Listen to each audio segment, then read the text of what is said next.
ये stinger missile है।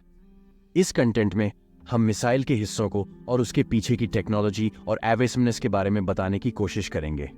जिस तरह से गाइडेंस सीकर टारगेट को ट्रैक और नष्ट करने के लिए प्रोपोर्शनल नेविगेशन फॉर्मूला का इस्तेमाल करता है। सब कुछ बस 5 मिनट और 4 के क्वालिटी एनिमेशन में। चलिए सीधे टारगेट पर आते हैं। FIM-92 स्टिंगर एक infrared homing surface to air missile है जिसे एक शख्स ले जा सकता है। इसे जमीनी वाहनों से भी फायर किया जा सकता है और helicopter air to air Stinger भी।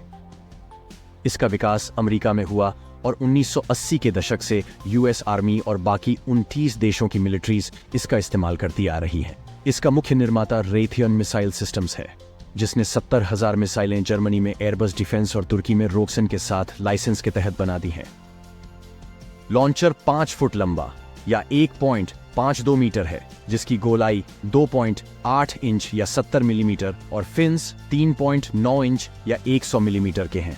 मिसाइल का वजन 10.1 किलोग्राम है, जबकि लॉन्चर, साइट, ग्रिप स्टॉक और मित्र पहचान एंटेना सहित यह 15.2 किलोग्राम होता है।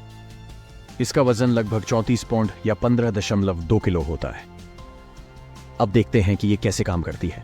गाइडेंस, टेल, propulsion और वॉरहेड सिस्टम सभी स्टिंगर मिसाइल का हिस्सा हैं। मिसाइल की टेल में 4 फोल्डेबल फिन्स होती हैं, जो उड़ान के दौरान रोल और स्थिरता प्रदान करती हैं। गाइडेंस सेक्शन में Sikar assembly, guidance assembly, control assembly, missile battery और 4 विंग्स होती हैं, जो उड़ान के दौरान एजिलिटी प्रदान करती हैं। वॉरहेड में पायरोफोरिक टाइटेनियम में बंद 1 पौंड या 0.45 किलोग्राम के एक्सप्लोसिव का बना होता है।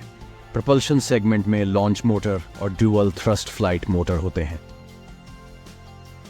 एक बैटरी। मिसाइल चलाने के लिए कूलेंट यूनिट को ग्रिप स्टॉक में डाल दिया जाता है। यह उपकरण थर्मल बैटरी से चलता है, जो लक्ष्य पहचानने की ऊर्जा देता है और उच्च दबाव वाले आर्गन गैस से सीकर को ठंडा करता है। एकल BCU लगभग 45 सेकंड के लिए पावर और कूलेंट प्रदान करता है, जिसके बाद अगर मिसाइल दागी नहीं गई है तो दूसरा डाला जाना चाहिए। BCU का दुरुपयोग किया जा सकता है और आर्गन रिसाव के कारण इसकी शेल्फ लाइफ कम है।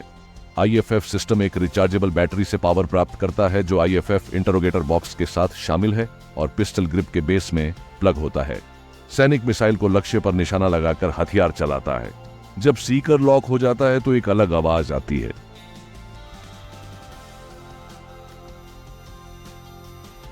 जैसे ही सैनिक ट्रिगर खींचता है, 2 चीजें होती हैं। मिसाइल लॉन्च ट्यूब से एक छोटे लॉन्च रॉकेट द्वारा दूर निकाली जाती है, जो उसे शूट कर रहे सैनिक से काफी दूर है। लॉन्च इंजन विस्फोटित हो जाता है और प्राथमिक ठोस रॉकेट इंजन शुरू हो जाता है। फिर मिसाइल टारगेट की तरफ अपने आप उड़ती है और फटती है। स्टिंगर मिसाइल की रेंज 8 किलोमीटर और अधिकतम ऊंचाई 3,500 मीटर है, जिससे यह उच्च उड़ान वाले लक्ष्यों को भेद सकती है। स्टिंगर मिसाइलें टारगेट्स को ट्रैक करने हेतु पैसिव IR या UV सेंसर्स का प्रयोग करती हैं। ये मिसाइलें प्लेन के इंजन की इंफ्रारेड लाइट और गर्मी को खोजकर उस पर निशाना लगाती हैं। ये मिसाइलें निशाने के UV छायांकन को भी पहचानती हैं और इस जानकारी का इस्तेमाल करके उसे दूसरी गर्मी पैदा करने वाली चीजों से अलग करती हैं। जब मिसाइल उड़ान भर रही होती है तो इमेज सेंसर पर उस प्लेन का इमेज जिस पर वो मारने की कोशिश कर रही है बाहर निकल सकता है। जब मिसाइल रास्ता भटक जाती है तो गाइडेंस सिस्टम उसे ट्रैक पर वापस लाने का तरीका सोचता है। यहां प्रोपोर्शनल नेविगेशन काम आता है। प्रोपोर्शनल नेविगेशन एक बेसिक तरीके से इस तरह काम करता है।